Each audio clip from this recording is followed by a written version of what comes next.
오늘은 대림절 첫 번째 주일입니다.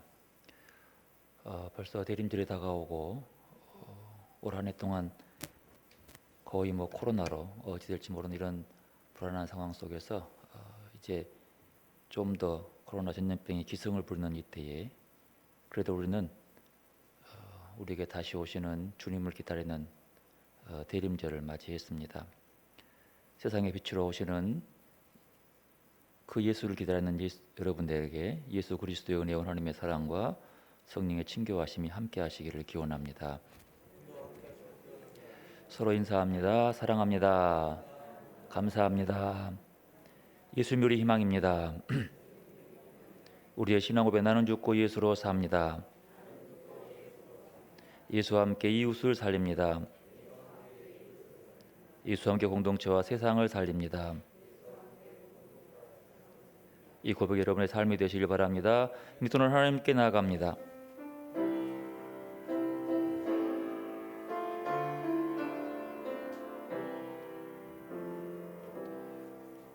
주께와 엎드려 경배드립니다. 주 계신 곳엔 기쁨 가득 무엇과도 누구와도 바꿀 수 없네. 예배드림이 기쁨 됩니다. 주께와 엎드려 경배드립니다. 주 계신 곳엔 기쁨 가득 무엇과도 누구와도 바꿀 수 없네. 예배드림이 기쁨 됩니다. 우리가 마음의 뿌림을 받아 악한 양심으로 벗어나고 몸은 맑은 물로 씻음을 받았나니 참 마음과 온전한 믿음으로 하나님께 나아가자. 하나님은 영이시니 예배하는 자가 영과 진리로 예배할지니라. 아멘.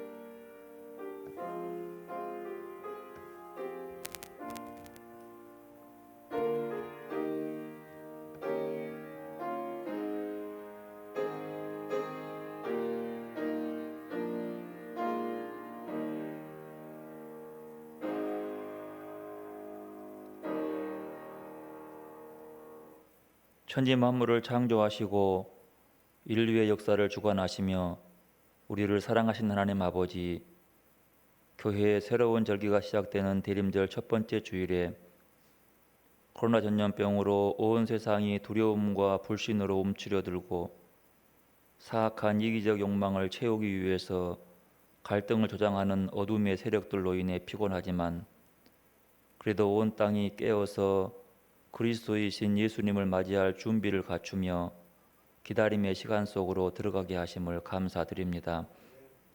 고요히 저물어가는 한 해를 돌아보며 추하고 어두운 마음들을 깨끗하게 다듬는 기회로 삼는 대림절 기간이 되기를 원합니다. 이 땅에 진리의 빛으로 오신 예수님을 찬양하오니 주님의 재림을 기다리며 늘 깨어서 기도하는 성도 되게 하옵소서. 그리고 진실한 마음으로 예배하는 저희를 통하여 아버지의 이름이 거룩히 여김을 받으시오며 진리이신 주 예수님의 이름으로 기원하옵나이다. 아멘. 찬송 98장 찬양합니다.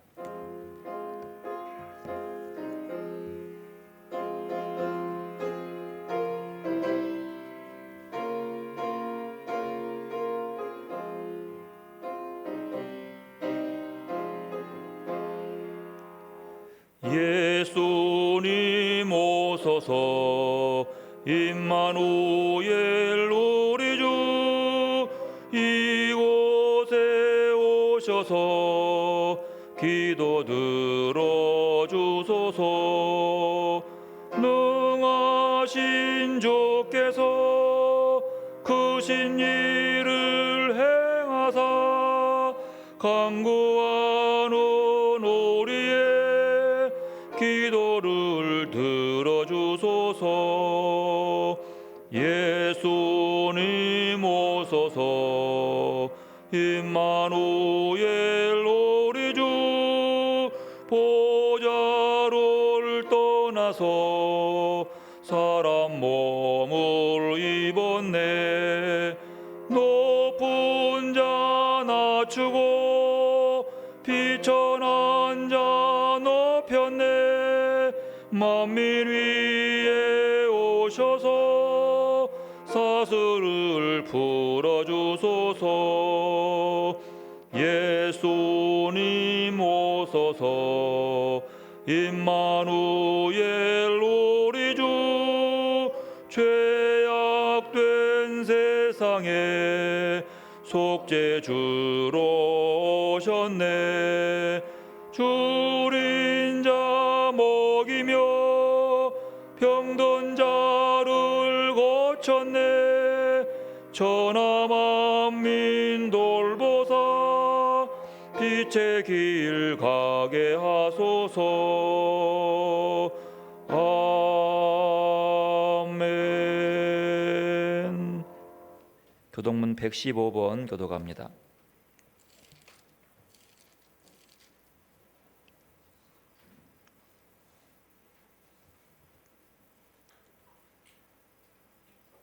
성문으로 나아가라, 나아가라.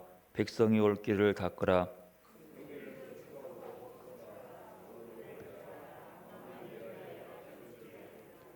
여호와께서 땅끝까지 선포하시되 너희는 딸 시온에게 이르라. 보라, 내 구원이 이르렀느니라.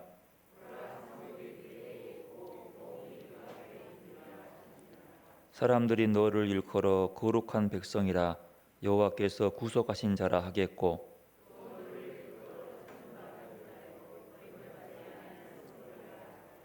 선지자 이사야의 책에 쓴 바 광야에서 외치는 자의 소리가 있어 이르되 모든 골짜기가 메워지고 모든 산과 작은 산이 낮아지고 모든 육체가 하나님의 구원하심을 보리라 함과 같으니라. 아멘. 참회 기도드리겠습니다. 자비가 풍성하신 주님, 주님을 기다리며 하나님께 경배하기 위해 주님의 전으로 나온 저희들이 먼저 겸손한 마음으로 지난 날들을 돌아봅니다. 코로나 전염병의 팬데믹으로 조심스러운 한 해가 벌써 저물어 가고 있건만 사회적 거리두기와 여러 조건들이 제한된 것들 때문에 하나님을 섬기고 맡겨진 주님의 일들을 진실되게 행하였는지 돌아봅니다.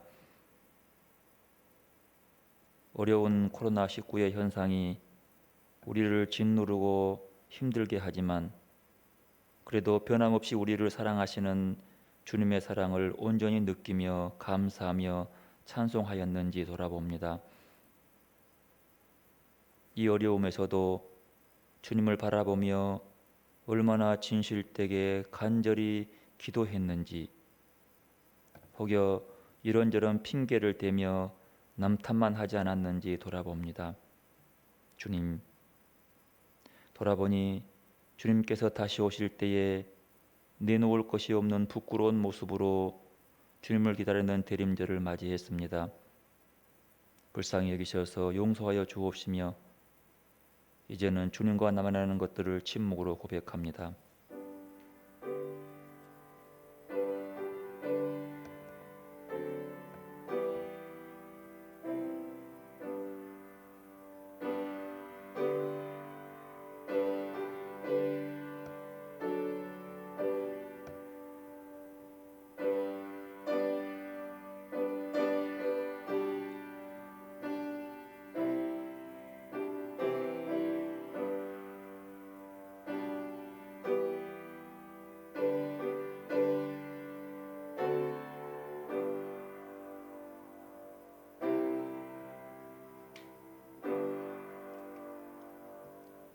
여호와께서 그의 앞으로 지나시며 선포하시되 여호와라 여호와라 자비롭고 은혜롭고 노하기를 더디하시고 인자와 진실이 많은 하나님이라. 인자가 천대까지 베풀며 악과 과실과 죄를 용서하리라. 아멘.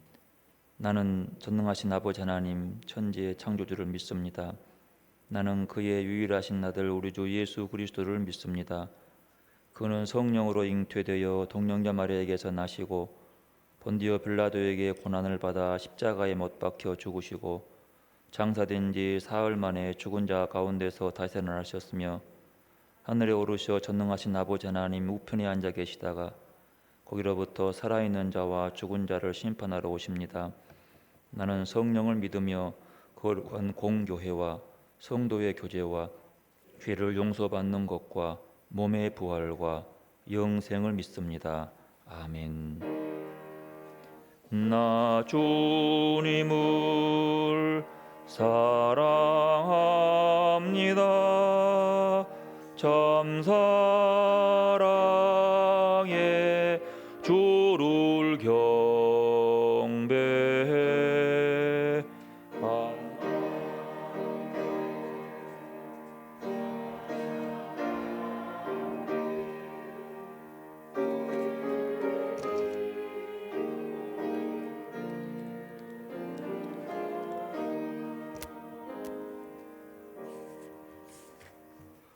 오늘 복된 날을 허락하셔서 하나님의 귀한 절에 나와 감사와 찬양으로 하나님께 영광의 찬양을 올려드리오니 주님, 이 시간 우리의 경배와 찬양을 받아 주시옵소서. 하나님 아버지, 지난 한 주간의 허물을 주님 앞에 참여하오니 하나님 아버지, 우리의 허물을 용서하여 주옵소서. 주의 자녀로 세상 속에 살면서 믿음 있는 자세를 보이지 못한가, 말씀을 잊고 산 것과 그리스도의 빛과 소금의 역할을 하지 못했습니다. 그리하여 하늘에 계신 아버지께 영광을 돌리게 하는 본을 보이지 못하였습니다. 우리의 허물을 용서하여 주옵소서. 이 나라를 항상 지켜주시는 하나님 아버지, 2020년 코로나19로 인하여 국가 경제는 물론 서민의 경제까지 흔들리고 고통받고 있습니다. 하루빨리 코로나19를 극복할 수 있도록 돌보아 주옵소서. 하나님 아버지, 우리 기쁨 있는 교회는 믿는 자들의 교회가 아니라 믿지 않는 자들 우리의 이웃을 위한 교회가 되게 하옵소서. 코로나19로 인해 비난받아 교회의 이상이 많이 추락하였습니다. 모든 교회가 회개하고 다시 한번 주님의 나라를 알리는 복된 교회 되게 하옵소서. 구제와 선교에 힘쓰는 교회 되게 하옵소서. 그리스도를 사칭하는 사이비들이 사이를 혼란에 빠뜨리고 있습니다. 이들을 불쌍히 여기시고 주님 앞에 바로 설 수 있도록 돌보아 주시옵소서. 코로나로 인하여 온라인으로 예배에 참석하는 성도들 기억하여 주옵소서. 병들어 입원하는 자들, 실직자들, 가난한 이들, 나라의 부름으로 군대에 있는 우리의 아들을 이들이 어둠의 세력에 어려움을 당하지 않도록 인도하여 주옵소서.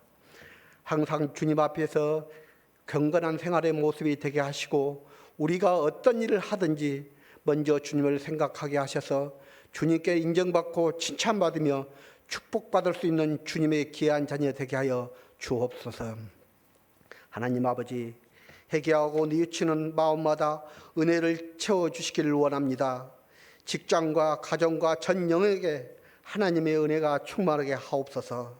하나님 아버지, 올 한 해 역사적인 집중호우로 인하여 1년 동안 애써 지은 곡식을 거두지 못한 농민들을 기억하시고 아픔을 딛고 일어설 수 있도록 돌보아 주옵소서. 항상 고생하면서 모든 사람의 뒷전에 밀려 소외받고 있습니다. 보살펴 주옵소서. 예배를 위해 수고하는 손길들을 이루어 축복하여 주옵소서. 말씀을 전하시는 목사님을 붙들어 주시고 우리에게 귀한 말씀으로 역사하여 주옵소서. 예배의 시종을 주님께 의탁드리며 거룩하신 예수 그리스도 이름으로 기도드립니다. 아멘.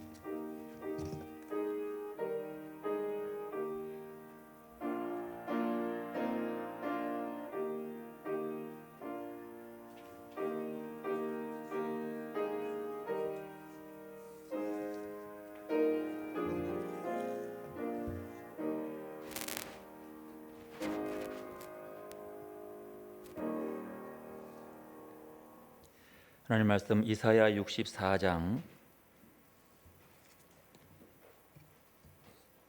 6절에서 8절 말씀 먼저 봉독합니다. 이사야 64장 6절에서 8절 말씀입니다. 무릇 우리는 다 부정한 자 같아서 우리의 의는 다 더러운 옷 같으며 우리는 다 잎사귀 같이 시들므로 우리의 죄악이 바람같이 우리를 몰아가나이다.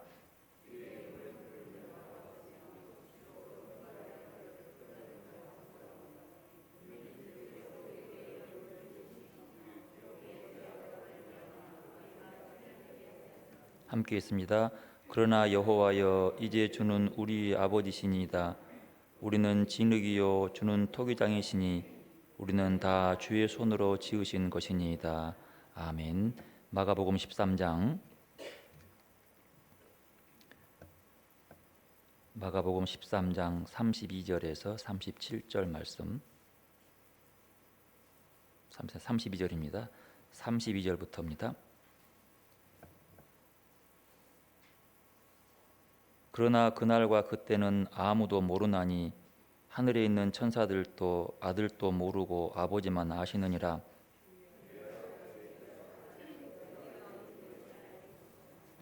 가령 사람이 집을 떠나 타국으로 갈 때에 그 종들에게 고난을 주어 각각 사물을 맡기며 문지기에게 깨어 있으라 명함과 같으니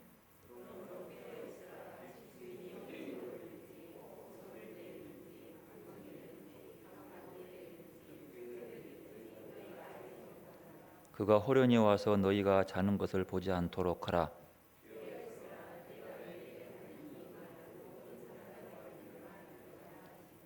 아멘. 시온찬양대 특별 찬양이 있습니다.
평화를 주시기 위해 오신 주님의 사랑과 평화가 여러분과 함께 하시기를 기원합니다. 대림절입니다. 대림절은 교회력으로 치면 새해입니다. 새로운 한 해가 시작됩니다. 하지만 세속적으로 보면 대림절은 한 해의 끝날 무렵입니다. 한 해의 마지막이 대림절이죠. 그리고 대림절기에 그리스도인들은 두 개의 그래서 상반된 정서를 느낍니다.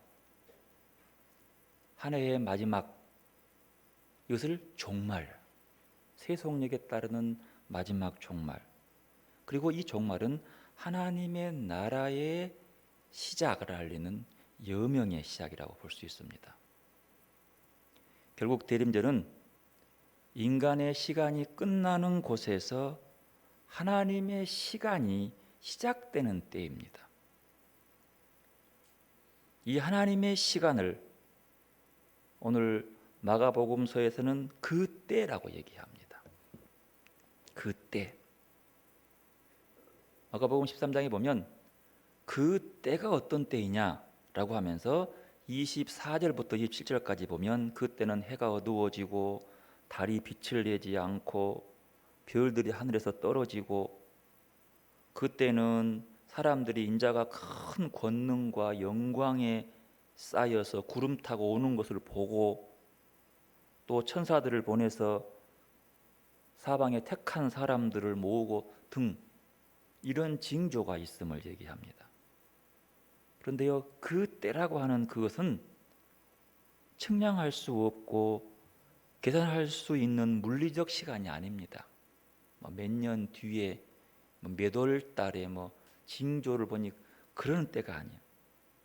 바로 그때는 하나님이 인간의 상상과 추론을 벗어난 존재이듯이 그때는 인간의 머리로 계산하고 예측할 수 있는 인간의 시간을 벗어나는 시간이에요.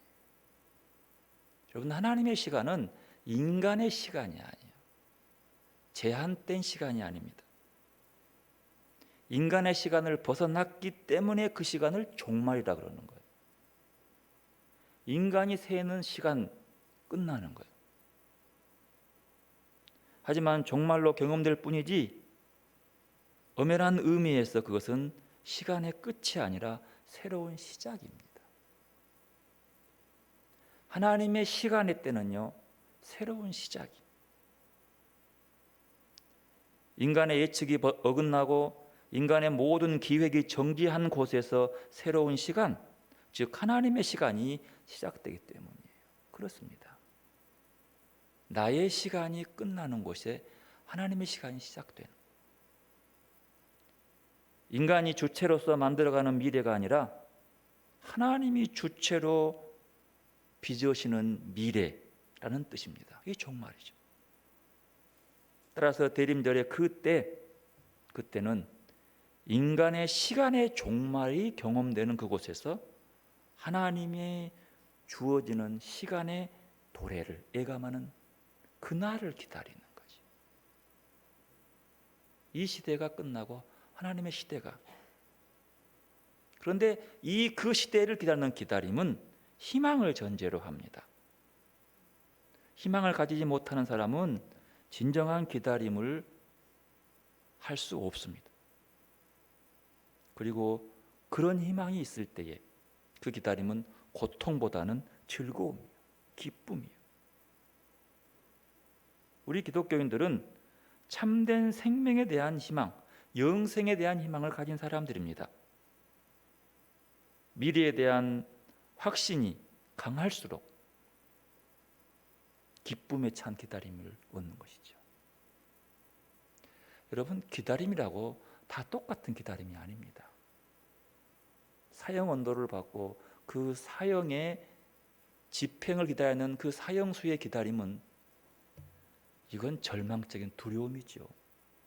그건 희망이 될 수가 없어요.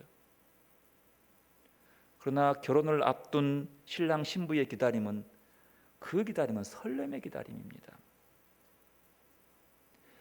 수능 시험을 앞둔 수험생의 기다림은 긴장된 기다림이죠. 물론 그 긴장된 기다림 속에는 희망도 함께 있습니다. 하지만 한숨도 섞여 있는 것이죠. 사업의 계약을 앞둔 사업의 어떤 성사에 위한 계약을 앞둔 그 사업가의 기다림은 힘겹고 고민되고 걱정스러운 기다림이 아니겠습니까? 그러나 그리스도의 기다림, 그리스도인들의 기다림은요, 주님의 날을 기다립니다. 오실 주님을 깨어서 기다리는 것. 여러분, 우리는 어쩔 수 없이 기다릴 수밖에 없어요. 왜냐하면 우리는 하루하루 개인적인 종말, 죽음을 향해 나가기 때문이에요. 우리의 시차는 있지만 그 시간은 틀림없이 오는 겁니다. 아무리 세상이 좋다고 하더라도 오는 거예요. 여러분, 물어볼게요. 엄마 뱃속에 있는 것이 행복하겠어요? 세상에 나온 것이 행복하겠어요? 아이들이 말을 못하니까 물어볼 수 없지만 아마 이것저것 따져보면 엄마 뱃속보다 편하고 좋은 게 없을 거예요. 세상의 삶을 알면 나오려고 하지 않죠. 그곳이 좋아서 행복하는데 자기가 원하지 않지만 시간 되면 쑥 나오는 거예요. 이건 어떻게 할 수가 없어. 자기가 아무리 좋아도, 여기가 좋사오니 아무리 발버둥 쳐도 나올 수밖에 없는 거예요. 안 나오면 죽을 수 있어요. 어쩌면 우리가 이 땅을 살면서 이 종말을 기다리는 모습이 그런 것이 아닌가 생각해 봐요. 아무리 세상이 좋다고, 여기가 좋사오니 여기다가 초막을 짓게 살자고 발버둥을 쳐도 어쩔 수 없어요. 개인적 종말이 올 수밖에 없어요. 그건 원해서가 아니에요. 기도해서가 아니에요. 기다림은요, 그래서 깨어서 기다려야 합니다. 오늘의 기다림이 우리의 개인 종말의 이유를 좌우하기 때문이에요. 마치 신랑을 기다리는 신부처럼 사랑의 등불을 켜들고 우리에게 다가오실 예수님을 깊이 묵상하고 기도하며 먼 길을 마중 나가는 때, 이때가 대림절이에요. 대림절은 깨어서 기다리는 때입니다. 그렇게 기다리다가 마침내 그분께 달려가는 때, 바로 주님을 기다리다, 간절히 기다리다 그 주님에게로 떠나가는 영적 여행의 시기가 대림절입니다. 물론 기다림이란 덕목은 저절로 우리 영혼에 깃들어질 만큼 쉽게 얻어지는 것이 아닙니다. 이 기다림은 자연스럽게 때가 되면 반복해서 오는 게 아닙니다. 이 기다림에는 신뢰와 인내의 영성을 요구합니다. 분명한 확실한 믿음과 인내. 그 기다림을 다른 말로 표현하면 그리움이라고 할 수 있습니다. 황지우의 시 너를 기다리는 동안 중에서 사랑하는 이여 오지 않는 너를 기다리며 마침내 나는 너에게로 간다. 기다림의 사람이 그리움을 통해서 그 간절함이 아직 올 기미는 없지만 나는 벌써 그에게 가 있는 거예요. 주님을 기다리는 사람들, 대림절을 간절히 소망하는 사람들은 기다리다 우리가 그에게로 가요. 달려가요. 우리는 해마다 이렇게 대림절을 보내는 까닭은 그 본래 하나님이 나를 이 땅에 보내는 그 모습, 그 순수한 나를 찾기 위해서예요. 엄마 뱃속에서 이 땅에 태어나면서 하나님께서 나를 이 땅에 보낸 그 순수함, 이 땅에 살면서 우여곡절 우리의 삶의 인생의 희노애락을 통해서 얻어지는 내가 아니라 그 경험하기 이전 순수한 내 생명을 불어넣는 하나님께서 만드신 내 모습의 그 뜻, 그 순수한 내 모습을 찾는 것이죠. 그리고 오늘 본문 33절에 보면 주의하라 깨어 있으라 그때가 언제인지 알지 못합니다라고 말합니다. 여러분 깨어 있으라. 그때가 언제? 그때는 언제 때요? 하나님의 시간이 오는 때. 즉 나의 시간이 끝나고 하나님의 시간이 이루어지는 때. 언제일지 모르는 거지요. 그 때를 기다리는 자들이 우리의 종말의 때지요. 여러분 깨어 있으라. 그때를 우리가 알지 못한다라고 말할 때에 어떤 느낌이 드십니까? 그리스도인으로서 천국을 소망하는 자들로서 어떤 마음이 듭니까? 주님이 지금 당장 오면 아이고 내가 준비된 게 없는데 두려움입니까? 아니면 조바심이 느껴지십니까? 아이고 이거 큰일 났다. 이거 어떻게 해야 되지? 이 말씀은 우리를 두려움과 조바심으로 긴장케 하는 말씀이 아니라 가슴 가득한 기대와 설렘으로 주님의 다시 오심을 열망케 하는 말입니다. 그래서 계시록에 보면 마라나타 아멘 주 예수여 오시옵소서를 고백할 수 있는 음성이라는 거죠.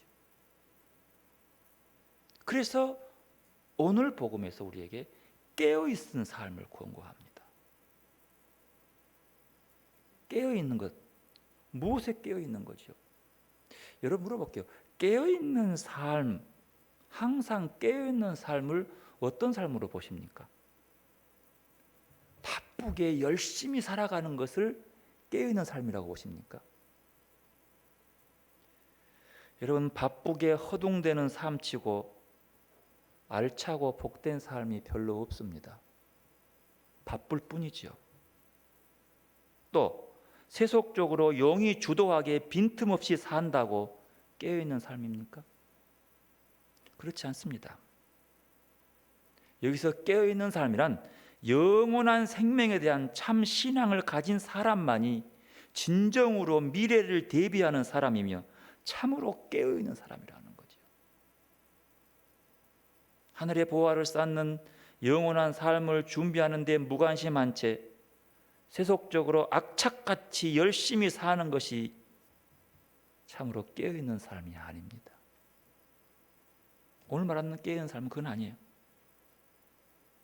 하나님 앞에서 자신을 매일 되돌아보고 매사를 하나님 보시기에 어떤지를 성찰하며 영원한 삶을 향하는 여정답게 주님과 함께 하는 삶, 이게 깨어있는 삶이에요. 자나깨나 주님과 더불어 사는 삶. 기도하지 않고는 그 삶을 도달할 수 없는 거지요. 하나님과 인터뷰라고 하는 참 엉뚱한 제목의 글을 읽었습니다. 그 참 제목이 재밌어서 하나님과 인터뷰. 이게 기자는 이 정도 돼야죠. 어느 시인이 꿈속에서 하나님과 인터뷰를 하게 됐답니다. 꿈속에서요. 그 시인이 하나님께 물었대요. 하나님, 사람들에게서 가장 놀라운 점이 무엇입니까? 그랬더니 하나님께서 이렇게 말씀하시더랍니다. 어린 시절이 지루하다고 서둘러서 어른이 되고 싶은 것, 그리고 다시 어른이 되어서는 다시 어린아이로 되돌아가고 싶은 것, 참 놀랍다. 또 놀라운 게 있는데 돈을 벌기 위해 건강을 잃어버리는 것, 그리고 건강을 되찾기 위해 그 돈을 다 써버리는 것, 미래를 염려하느라 현재의 기쁨을 놓쳐버리는 것. 그래서 결국 현재도 미래도 제대로 살지 못하는 것. 또 있는데 아니 사람들이 말이야 결코 자기는 죽지 않을 것처럼 사는 것. 그리고 결코 살아본 적이 없는 듯 무의미하게 죽어가는 것 참 놀랍다. 이 말을 들은 시인은 가만히 답을 못했어요. 그리고 아주 겸손하게 시간 내주어서 감사합니다. 그런데 하나님, 혹시 하나님의 자녀들에게 더 하실 말씀 있습니까? 그때 하나님께서 빙긋 웃으시며 이렇게 말씀하시더랍니다. 내가 지금 이곳에 너희와 항상 함께 있음을 기억해라. 언제나 모든 방식으로 내가 지금 여기 있음을 언제나 모든 방식 속에서 기억해라. 이러더랍니다. 우리는 언제나 실수투성이이고 잘못된 삶을 끊임없이 답습하며 살아왔습니다. 그러나 그 잘못됨에도 불구하고 하나님은 여전히 우리와 함께 하신다는 겁니다. 도무지 하나님의 자녀다운 삶을 살지 못했음에도 한결같은 사랑으로 우리의 삶의 동반자가 되어주신다는 겁니다. 이렇게 부족해도 예수 믿으면서도 하나님보다도 자식을 위해서 믿고 사업을 위해서 믿고 나의 안녕을 위해서 믿는 이런 하나님보다 다른 것에 관심이 많은 그런 믿음에도 불구하고 하나님은 여전히 나를 사랑한다는 거지. 오늘 이사야 본문에서 하나님을 찾는 자도 없고 부른 자도 없지만 그러나 8절 여호와여 이제 주는 우리 아버지니이다.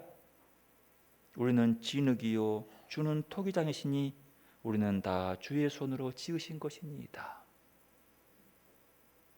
공동 번역은 저희는 모두 당신 손의 작품입니다. 하나님의 손의 작품이기 때문에 우리와 함께하는 거죠. 만들어 놓고 끝이 아니라 늘 그 작품과 함께 있는 보잘것없고 죄악에 물들고 고집스럽고 한없이 부족한 저희지만 너는 내 작품이라고 말씀하시는 것. 어린 시절의 아름다운 동심을 잃어버리고 사는 우리, 돈 때문에 주님께서 주신 소중한 시간과 건강을 잃어버리고 사는 우리, 현재와 미래 모두를 기쁘게 살지 못하는 우리, 결코 죽지 않을 듯 세상 것들 움켜쥐고 살려는 가엾은 우리에게 참된 소중하고 귀한 것이 무엇인지 확인시켜 주기 위해서 주님은 다시 오신다는 것. 그러면서 말합니다. 깨어 있어 기도하라. 오늘 마가복음 본문 33절에 보면 깨어 있으라고 하는 이 말 밑에 각주에 보면 깨어 있어 기도하라 이렇게 되어 있어요. 깨어 있는 건 기도하는 것이죠. 주의하여 깨어 있으라. 그때가 언제인지 알지 못함이니라. 그러면 여기서 우리가 깨어 있으라는 말이 무엇인지를 알아봐야 돼요. 깨어 있음이 무엇인가? 여러분, 예수님께서요 마가복음 4장에 보면 여러 가지 비유로 천국에 대해서 말씀을 가르치시고 날이 저무를 때에 제자들에게 배에 오르시면서 야 우리 좀 건너가자. 사람들이 많으니까 건너서 갈릴리 호수를 건너가자는 거지요. 마태복음에 보면 많은 기적을 일으켜서 많은 사람들의 병자를 고치고 막 그러고 있었어요. 그리고 나서 예수님이 배에 올라서 나를 따라오너라 라면서 이제 그 배를 타고 건너가는 그런 과정입니다. 근데 누가복음도 그 말씀이 있는데 이 세 복음서에 공통된 거예요. 이렇게 가는 과정은 시작은 좀 다르지만 어쨌든 배를 타고 가는 것 같고요. 그런데 이 배가 호수를 지나가다 풍랑을 만납니다. 풍랑을 만나서 이제 막 배가 뒤집어지는데 막 제자들은 물을 퍼내고 막 키를 잡고 어떻게 해서 살아보려고 발버둥을 치는데 예수님은 저쪽에서 주무시고 계시는 거예요. 그게 똑같은 거죠. 주무시고 계세요. 물어보십시다. 누가 깨어 있는 것입니까? 작은 돛담배가 풍랑이 일었습니다. 제자들은 깨어서 이걸 잡으려고 어떻게 살아보려고 하고 있는데 예수님은 태연하게 주무시는 거예요. 코 안 골았나 모르겠어요. 그 통에 잠을 잔다는 것도 신기하고 멀미한 것도 아닐 텐데 주무셨다 그러니까 멀미한 거 아니에요. 멀미한 것도 아니고 제자들은 그렇게 살려고 하는데 오죽하면 제자들이 주여 우리가 죽게 되었습니다라고 얘기합니다. 그래서 주님이 나타나는 말이 생뚱맞습니다. 그러냐 그게 아니고 어찌 이렇게 너 믿음이 없냐? 그리고 바다를 잔잔케 하십니다. 어찌 그렇게 너 믿음이 없냐? 자, 이 말을 보면서 여러분 누가 깨어 있는 거예요? 여러분 이 모습은 예수님의 모습은요 전혀 깨어 있음과 어울리지 않지 않습니까? 공포했던 제자들에게 그렇게 죽어가는데 가만히 있어요? 깨어 있으라는 게 어떤 뜻입니까? 여러분 오늘 그 마가복음 본문에요 34, 35절 보면은요 그거 나와요. 어떤 사람이 집을 떠나서 타국에 갈 때에 종들에게 고난을 줍니다. 이 집을 다 관리하고 다스려라. 그리고 늘 깨어 있으라 얘기합니다. 그러면서 하는 말이 깨어 있으라. 주인이 언제 올지 모르니까 밤중에 올지 다굴제에 올지 새벽에 올지 모르니까 너는 깨어 있으라. 여러분 그럴 수 있어요? 한숨도 안 자고 깨어 있을 수 있어요? 그게 깨어 있는 겁니까? 아니 열심히 일하다가 밤중에 자다가 주인 온다 그러면 얼른 일어나가지고 준비하면 될 것 아니에요. 자, 이 말씀을 놓고 깨어있는 게 뭐냐는 것이죠. 어떤 의미에 깨어있습니까? 대단한 역설입니다. 여러분 여기서 깨어있음이라고 하는 것은요 어떤 관점으로 이것을 보느냐에 따라 달라집니다. 즉 제자들은 분명 폭풍이 있는 배 위에서 깨어 있었습니다. 그러나 예수님은 깨어있지 않고 주무시고 있었습니다.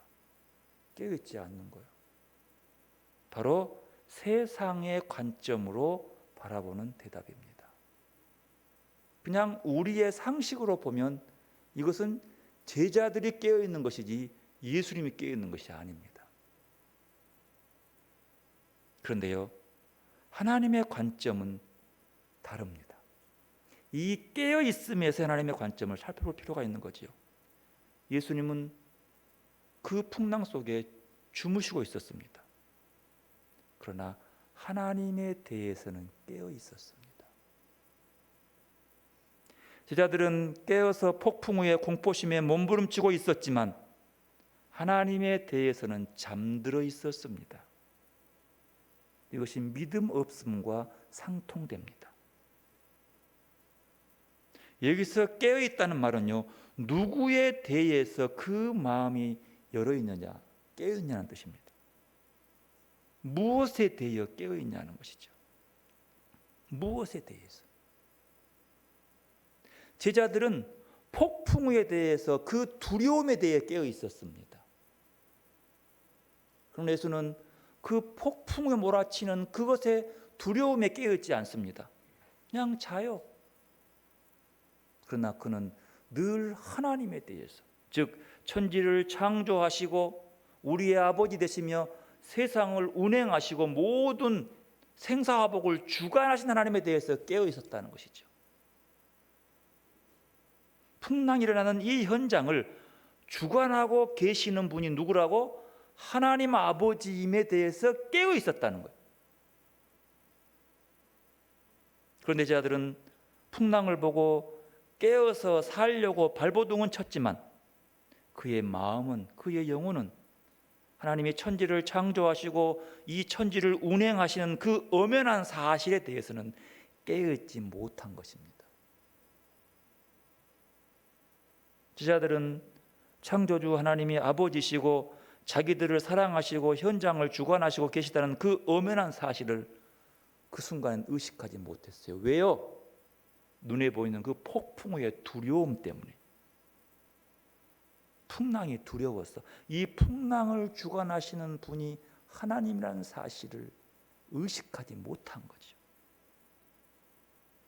그러나 예수님은 이 사실을 분명히 인식하고 계셨고 그것 때문에 평안을 누리셨기 때문에 그냥 육체는 잠드는 거예요. 제자들은 죽음의 공포에 휩싸여 살고자 몸부림치던 모습과는 너무 대적이요. 그래서 말하죠. 살려고 하는 자는 죽고 죽으려고 하는 자가 산다.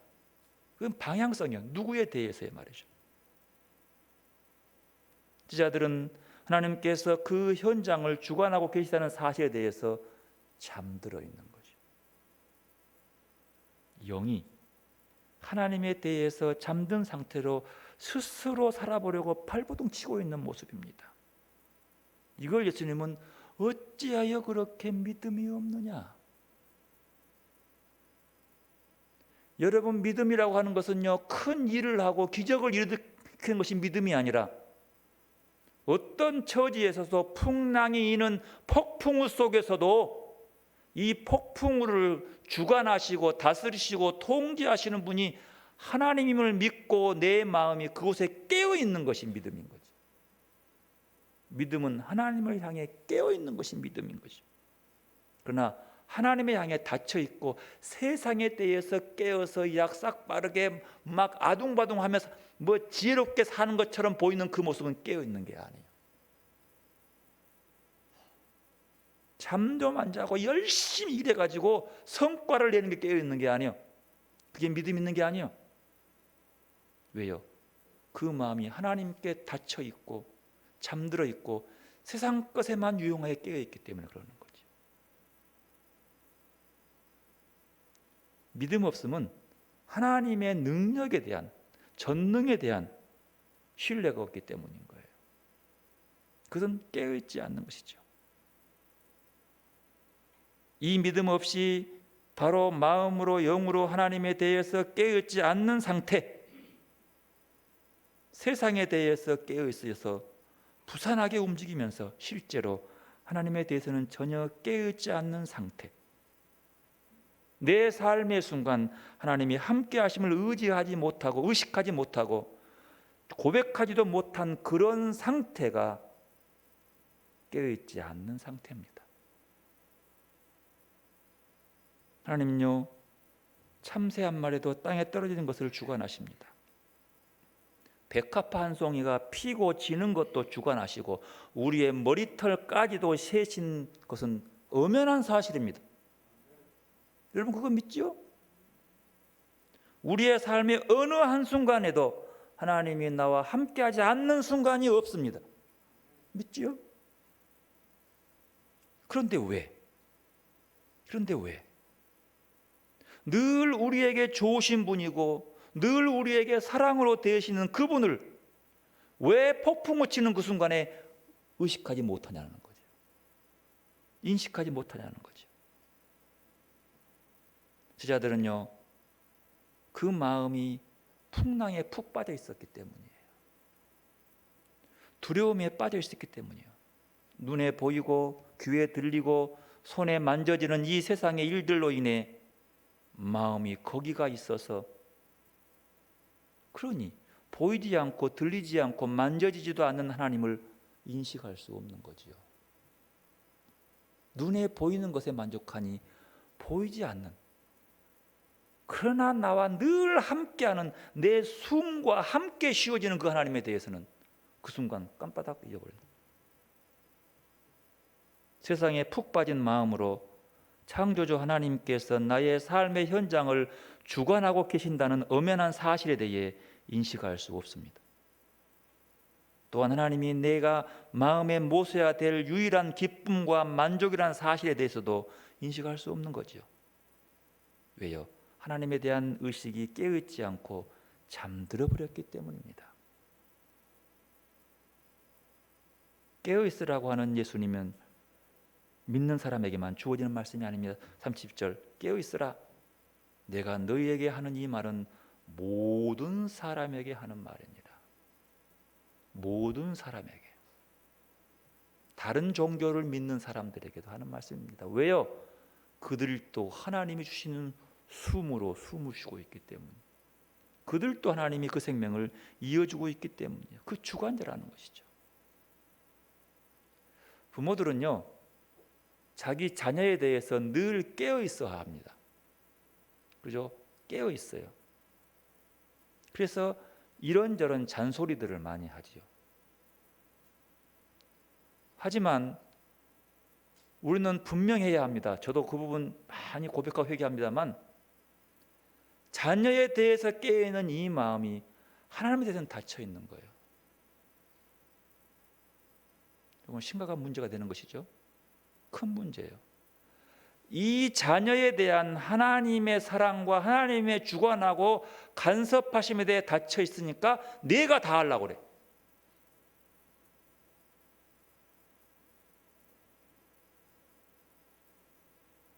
자녀들에 대해 하나님이 주관하고 생각하고 뜻하신 바가 있음을 깨어 있어야 합니다. 깨어 있지 못하면 왜 우리 아들에게 이런 일이 생기고 왜 우리 아들은 이러냐고 그 의미를 알 수가 없지요. 맡기지 못한, 깨어 있지 못한 아담은 선악과를 따먹고 맙니다. 그의 마음이 하나님의 말씀에 깨어 있었으면 선악과를 따먹겠어요? 그 순간 다 잊어버려요. 뭔만 남아요? 저걸 따먹어야 성공하는 거야. 저걸 따먹는 게 성취야.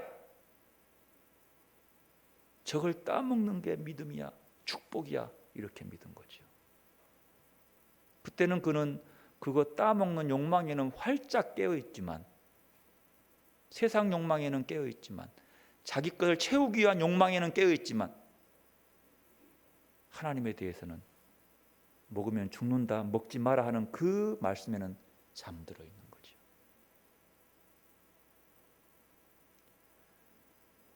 여러분, 그러면 우리의 영이 깨어나 하나님을 의식할 수 있을 수 있을까요? 있습니다. 세상에 집착해서 침몰해가는 마음으로부터 깨어나야 합니다. 여러분, 수술해 보셨습니까? 마취하고 수술할 때 수술한지 여러분 알아요? 몰라요? 2시간, 3시간 수술하고 나도 깨나 보니까는 나가 있는 거예요. 이 순간은 몰라요. 하지만 수술은 진행되고 있는 거예요. 살을 가르고 뼈에 못 박기도 하고 꿰매기도 하고 진행되고 있는 거죠. 세상 욕심에 마취되어 버리면 하나님의 하시는 일에 깨어 있을 수 없는 거예요. 그러면서도 막 뭐라고 얘기하는 거죠. 몽울병 환자처럼. 자기는 몰라. 여러분, 하나님은 그러죠. 우리가 세상에 빠져 있으면, 깨어 있지 아니하면, 마취되어 있으면요, 세상 성공에 마취되어 있으면 하나님이 하시는 일이야 보일 수가 없는 거예요. 드릴 수가 없는 거예요. 그렇다 하지만 하나님은 일하고 계십니다. 나를 주관하고 계시는 거지요. 그러므로 이 일을 위해서 깨어 있어야 합니다. 여러분, 물어볼게요. 하나님에 대해서 예수님은 늘 깨어 있다고 믿었죠.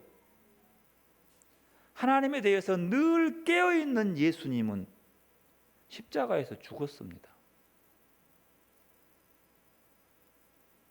여러분, 깨어 있는 겁니까? 죽은 겁니까? 폭풍우가 있는 곳에서도 잠들 정도로 폭풍에 관심 없고 하나님께 마음에 깨어있던 그 예수님, 그의 삶의 한순간도 하나님에 대해서 잠든 적이 없었던 그 예수님, 그분은 십자가에 죽어요. 어찌 생각하십니까? 여러분, 그 십자가의 죽음이 깨어있다는 증거입니다. 왜냐하면 그 죽음은 세상에 대한 죽음이었거든요. 예수님은 그 십자가의 죽음으로 끝나지 않습니다. 영원히 삽니다. 하나님의 시간 속으로 들어가요. 바울은 갈라디아 6장 14절에 그리스도로 말미암아 세상이 나를 대하여 십자가에 못 박고 내가 또한 세상에 대하여 그러하니라. 세상에 대해 못 박는 것.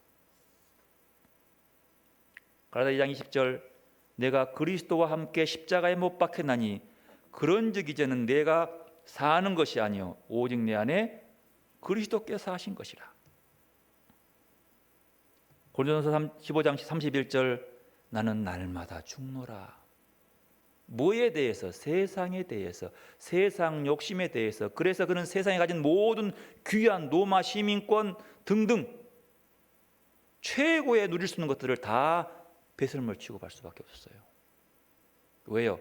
거기에 죽었으니까.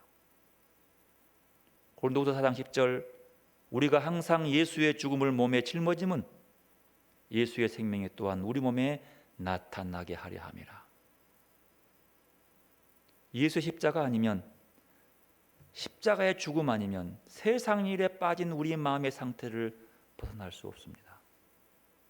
세상에 푹 빠진 마음으로는 하나님이 나에게 가장 좋으신 분이라고 인식할 수 없어요. 말로는 하지만 내 몸이 느낄 수 없어요. 잠에 깨어날 수 없어요. 여러분, 하나님에 대해서 깨어나시기 바랍니다. 깨어 있으라고 하는 말씀은 하나님은 변함없이 우리를 향하고 있으므로 우리의 일상도 늘 그를 향하라는 것이에요. 늘 그를, 이게 깨어 있는 거죠. 하나님은 우리를 향해 늘 깨어 있어요. 늘 바라보고 있어요. 늘 간섭하고 있어요. 거기에 대해서 내가 깨어 있으라는 거죠. 펄벅의 돼지에 대해서 이런 글이 있대요. 어머니 한탄하지 마세요라는 책이 있답니다. 그 제목에 글이 있다고 봐요. 글을 요약해 놓은 분의 글을 내가 요약해 보면 참 감동했어요. 그 이런 글이에요. 이 어떤 그 어머니가 펄벅인지 모르겠지만 딸의 행복을 고민하다가 한 글자라도 오래 기억할 수 있도록 문장을 외우도록 숫자를 세마는 것들을 강하게 반복시켰답니다. 근데 이제 이 아이는 발달을 멈춘 발달 장애아예요. 그러니까 이 아이가 어떻게 하든 글자 하나 배울 수 있도록 계속 강제한 겁니다. 그래서 연필을 쥐고 막 써가요. 근데 어느 날 연필을 쥔 딸이 손에 땀이 막 흐르면서 막 그렇게 있는 것을 보고 깨달은 게 있어요. 아, 아이가 고통스럽지만 뭐 하기 위해서? 엄마를 기쁘게 해드리기 위해서 열심히 글을 쓰는데 땀이 펄펄 쓰더라는 거죠. 그리고 자유롭게 놀고 있을 때 애 동작이 훨씬 생동적이고 즐거워 보였다는 것을 봅니다. 근데 자기가 즐겁지 않지만 엄마에 대한 반응, 기쁨을 위해서 열심히 하는 거예요. 그래서 이 여사는 딸이 갈 수 있는 학교를 거의 다 방문해서 딸에게 가장 맞는 학교를 찾아줬다는 거죠. 이 어머니와 딸의 관계, 어쩌면 이것이 하나님과의 우리의 관계가 아닌가, 이렇게 본다는 거죠. 저는 그 말에 동의했어요. 여러분, 최소한 하나님이 나를 향해서 그렇게 뭔가 하나 더 깨닫고 뭔가가 함께하기 위해서 예를 쓰면 나도 그 하나님 때문에 그분을 기쁘게 하기 위해서 부족하지만 땀을 흘려서 펄펄 흘리면서 한자라도 알기 위해서 애를 쓰는 그 모습. 그러나 그 모습을 보고 네가 이것이 힘들구나. 네에게 기쁨을 주기 위해서 정말로 그 어머니는 이 딸의 기쁨을 위해서 더 평안하고 즐거운 곳을 찾아서 인도하시는 분. 서로 마주보면서 서로 향하는 것, 이것이 깨어있는 거죠. 여러분, 하나님은 우리를 변함없이 향하고 있습니다. 하지만 우리는 세상을 바라보느라 돌아앉았는지 모릅니다. 하나님으로부터요. 깨어있으라는 이 대림절의 말씀은 세상을 하나님을 향하는 그 마음에서, 그 눈길에서 하나님을 마주보지 못하고 세상을 향해 돌아앉은 우리에게 하나님을 향하라고, 깨어서 향하라고 말씀합니다. 바로 그 향함이 사랑입니다. 하나님을 우리 향하는 눈길은 사랑의 눈길이요. 우리도 그 사랑으로 하나님을 향해서 바라보시기를 바랍니다. 대림절 첫 번째 주일에 우리 모두가 다 간절한 바람으로 혼수 상태에 빠진 자식을 지켜보며 깨어나기를 기다리는 그 어머니의 간절한 마음으로 하나님께서도 어쩌면 우리에게 그렇게 깨어나라고 애태우고 계시지 않는지. 여러분, 깨어나서 우리를 깨우라고 소원하고 발버둥 치는 그 하나님 아버지를 바라보고 그분께 향해서 깨어있는 성도들이 되시기를 바랍니다. 기도로 나가십시다. 겸손하게 우리를 향하시는 주님을 바라보는 시간 되시기 바랍니다.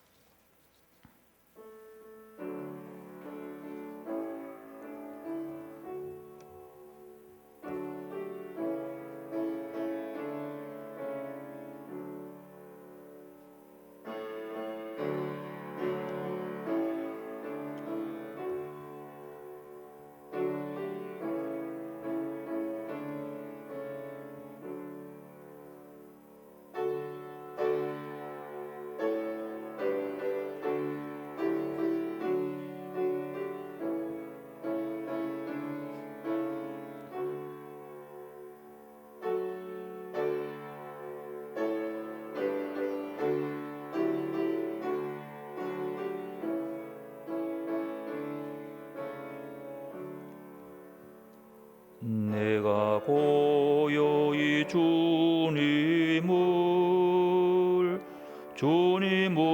기다립니다. 오셔서 우리를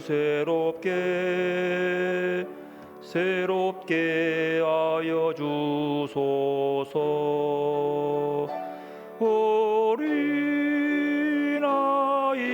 마음으로 주님을 기다립니다. 어린아이의 마음으로 주님을 기다립니다. 내가 슬프고 고난할 때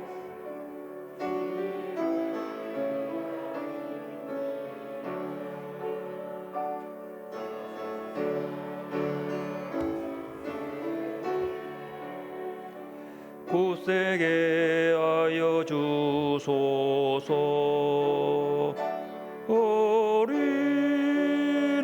어린아이의 마음으로 주님을 기다립니다. 어린아이의 마음으로 주님을 기다립니다.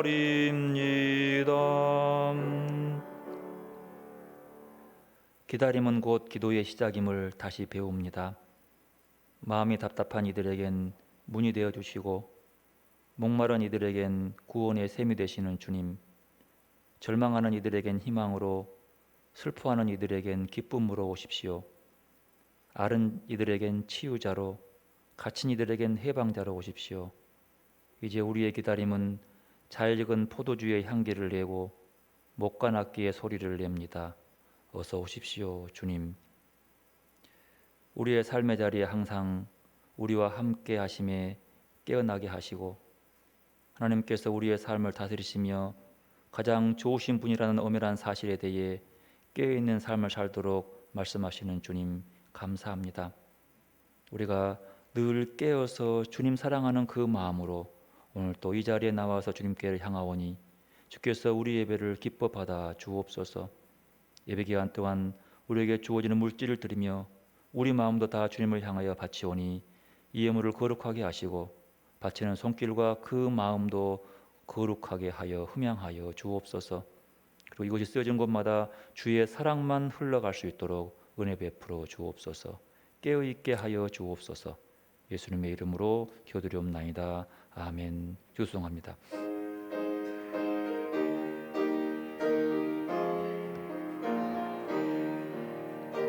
하늘에 계신 우리 아버지, 이름을 거룩하게 하시오며 그 나라 하시오며 그 뜻을 땅에도 이루어 주소서. 오늘날 우리 모두에게 일용할 양식을 주시옵고 우리가 이웃을 용서하듯이 우리의 죄도 용서하소서.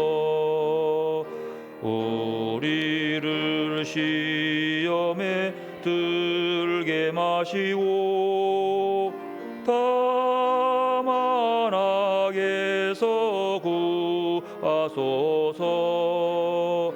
그 나라 권세와 영광이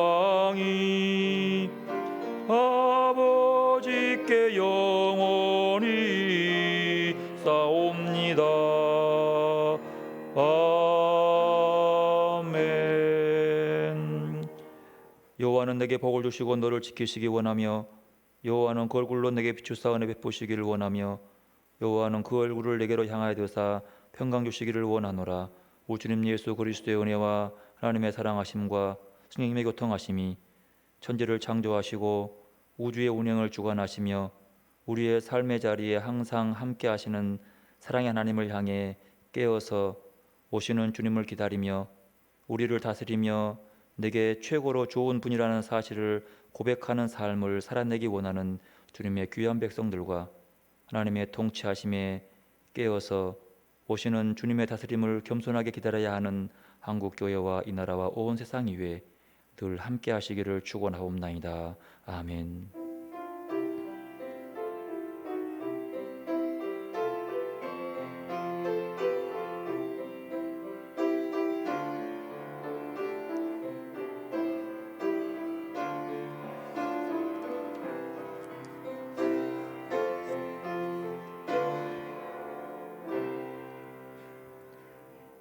예수님 우리 희망입니다. 서로 인사합니다.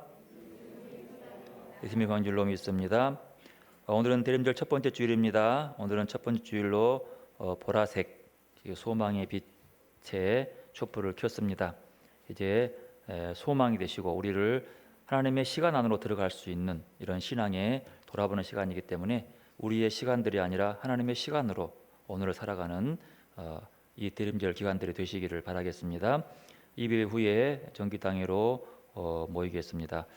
이제 이번 주 목요일에 수능 시험이 있는데 여러 가지로 걱정들이 많습니다. 너무 많이 학교에서도 코로나가 전파되고 전염되고 이웃에서도 뭐 석유화학공학 거기서도 이제 이렇게 학생 한 명 때문에 2명이 전파했다는 그 문자를 봤는데 그 이상은 더 전파되는 데 감사한 일이지만 여러분 기도해 주시고 이건 나라의 큰 중요한 문제이기 때문에 이 수능 시험 보고 또 혹시 끝나고 이것도 아이들 해이되지 않도록 여러분 기도하셔서 이 문제로 이 코로나가 많이 번지지 않도록 기도해 주시고요. 특별히 이런 어려운 시기 때 우리 김유진, 우가람 이시온 시험 치릅니다. 좀 더 힘세게 하루에 한 번 이상 이 아이들을 위해서 기도해 주시고 또 이번 기간 동안 이 우리나라 수능 시험에 코로나에 대한 어떤 큰 안 좋은 영향 없도록 잘 예방할 수 있도록 함께 기도해 주시면 감사하겠습니다. 지난주 소원과 감성 마태복음 25장 40절 말씀 함께합니다. 임금이 대답하여 이르시되 내가 진실로 너희에게 이르노니 너희가 내 형제 중에 지극히 작은 자에게 한 것이 곧 내게 한 것이니라. 아멘. 이번 주는 마태복음 13장 33절입니다. 주의하라 깨어 있으라 그때가 언제인지 알지 못함이라. 아멘. 배송 드리겠습니다.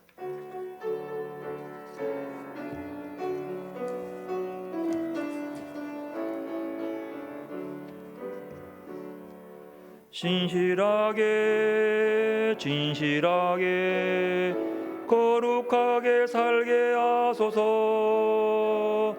진실하게 진실하게 거룩하게 살게 하소서. 하나님 나의 마음 만져주소서. 하나님 나의 영혼 새롭게 하소서.